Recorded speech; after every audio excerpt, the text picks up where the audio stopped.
Why did Jesus sometimes ask miracle witnesses to tell no one? Why did Jesus tell the demon-possessed man to go and tell others but told the ones who saw Jairus' daughter being raised, to strictly tell no one? The demon-possessed man was in a Gentile region, where not many knew about Jesus, or cared about the coming Messiah. They had their pagan gods to worship and were hostile to the Israelites. In Mark 5:17, Jesus had healed the possessed man, by casting out demons that entered a herd of 2,000 pigs, that ran into the sea and drowned. That incident scared the Gentiles and they begged Jesus to leave. Jesus left, but told the demoniac to go and spread the news of what had happened to him, since he would now be the only real witness in this region. Mark 5:19. Jairus and his daughter lived in Galilee. This region would have been Jewish and therefore anticipating a coming Messiah. So Jesus wanted to keep this a secret because he didn't want to stir up a big crowd. The concern on Jesus' part was that people's attention would be distracted from what he really came to do, namely, the ministry of the word, Mark 1:38, the preaching of good news. His essential aim was to preach repentance and faith, the message of the kingdom, and then die on a cross. After he died and rose again, that's when he told his disciples to go and tell everyone who he was, because he had completed his mission as the Messiah. Here are the passages where Jesus commanded not to tell anyone about the miracles witnessed. The explanation why Jesus ordered to keep quiet will follow. Healing of many. Matthew 12:15-16, a large crowd followed him, and he healed all who were ill. He warned them not to tell others about him. Peter's confession of Christ's lordship and divinity. Matthew 16:13, when Jesus came to the region of Caesarea Philippi, he asked his disciples, "Who do people say the Son of Man is?" They replied, "Some say John the Baptist, others say Elijah, and still others, Jeremiah or one of the prophets.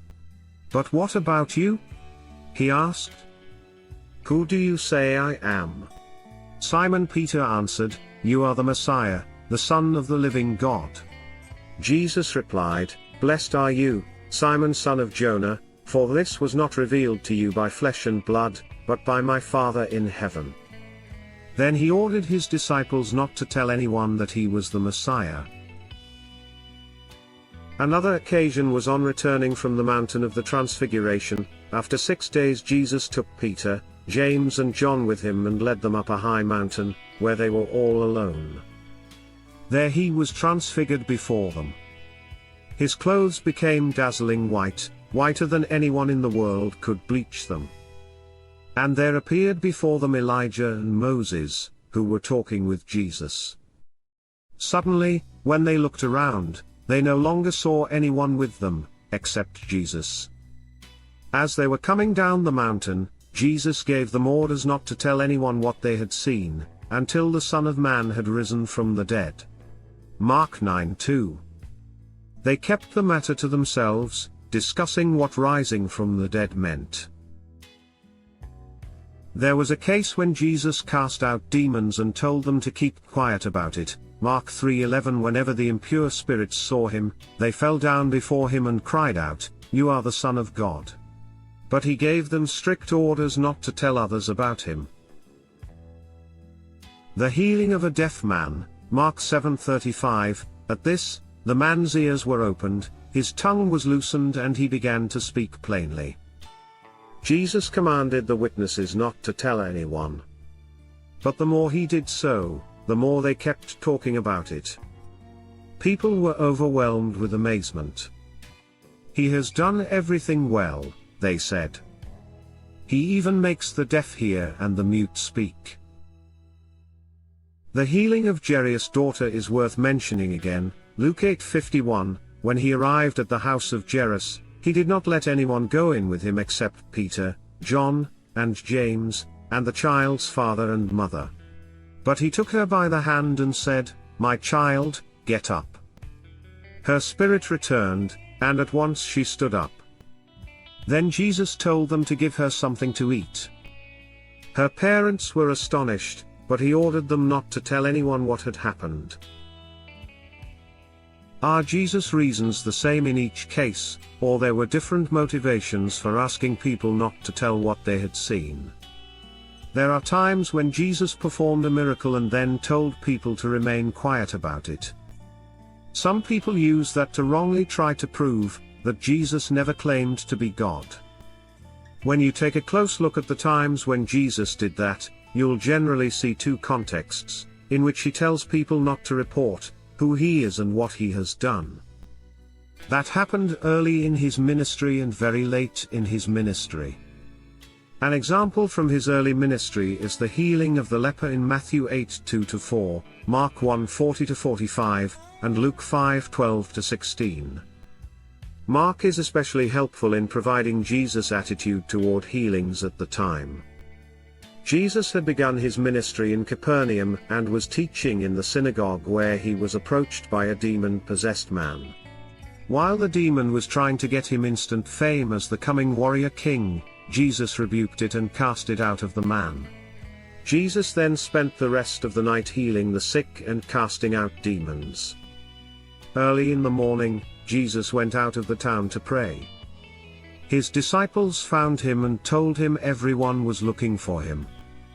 Jesus said, "Let us go somewhere else to the towns nearby, so that I may preach there also, for that is what I came for." Mark 1:38. So, early on, Jesus did not want the word of his ministry to spread too quickly. He wanted to be able to visit various towns and preach to the people of Israel, which was the purpose of his ministry. He had come to deliver the good news, not perform miracles. He knew that if word of the miracles spread rapidly, he would be besieged by those needing healing, and would be unable to fulfill his real mission of preaching. Furthermore, the Jews had many misconceptions of who the Messiah was going to be. Some didn't believe there would be a Messiah, others thought there would be two Messiahs, a king descended from David and a Levite priest, still others were waiting for a warrior king to overthrow the Romans. In many cases, Jesus wanted to introduce himself to people first, before telling them that he was the Messiah, so he could teach them things without the baggage of their expectations, influencing the way they heard the things he said to them. In fact, what Jesus was concerned about actually happened when the leper disobeyed him. Mark 1:45, the very last verse of the healing says this, "But the leper went out and began to proclaim it freely, and to spread the news around, to such an extent that Jesus could no longer publicly enter a city, but stayed out in unpopulated areas, and they were coming to him from everywhere." Jesus was unable to enter the towns he planned to visit. Instead, those who really wanted to hear him had to come out to the countryside and find him. Late in his ministry, Jesus gave similar instructions. We see that in the healing of a deaf man in Mark 7:31-37, and the healing of Jairus' daughter in Luke 8:49-56. In these cases, Jesus was about to enter a time of preparing his 12 disciples for his death. These healings come shortly before Jesus took his disciples aside and asked them, "Who do you say that I am?" Matthew 16:15-20, Mark 8:29, Luke 9:20-21. This is important because Jesus was trying to get alone with his disciples to teach them the correct answer to that question, and to let them know about his coming crucifixion and resurrection. However, everywhere he went, the crowds would follow, and any time he did a miracle, the people would flock together and not give him a moment's peace. At all the other times of Jesus' ministry, he did not forbid, but actually encourages the spreading of the news of his miracles. Jesus used miracles to validate his message as from God and often encouraged people to talk about it. As previously mentioned, apart from the timing of his orders to tell or not to tell about the miracles, Jesus gave different commands in different regions.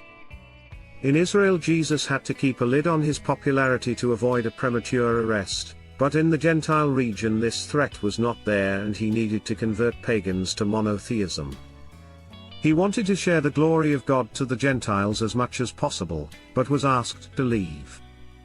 So, Jesus only spent a short period with no teaching sessions, in Gerasenes from where the demon-possessed man was.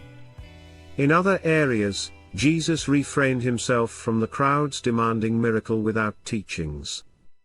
He wished that the people craved for the word rather than for the sign.